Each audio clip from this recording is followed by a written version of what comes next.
Hi hello आणि नमस्कार मंडळी. वैशालीज किचन या शॉर्ट व्हिडिओमध्ये तुमचं स्वागत आहे. आता ही संध्याकाळची वेळ आहे.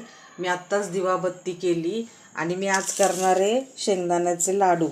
तर शेंगदाणे ना हे अर्धा किलो आहेत. अर्धा किलो शेंगदाणे मी छान खरपूस भाजून घेतले आणि त्याच्यात पाव किलो गूळ साधारण किसून त्याचा जरा तूप टाकून त्याचा थोडासा असा पाक करून घेतला. म्हणजे वरती असा वरती पाक विरघळेपर्यंतच पाक शिजवून घेतला आणि या कुटात टाकला आहे बघा. आणि आता मी मस्तपैकी आता याचे लाडू करते. आजचा हा मेनू माझा लाडूचा. तर सकाळी सकाळी एक एक जरी लाडू खाल्ला ना तरी चांगला असतं शरीराला.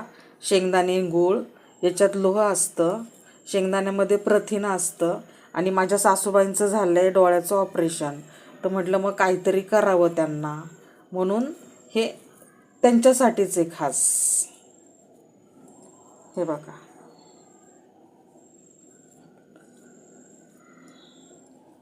हे असे असे छोटे छोटे मी हे लाडू वळून घेणार आहे. तर कसे वाटले तुम्हाला लाडू नक्की सांगा. आणि तुम्हाला जर हा व्हिडिओ आवडला तर लाईक करा, शेअर करा. भेटू आता पुन्हा पुढच्या व्हिडिओमध्ये. तोपर्यंत बाय बाय.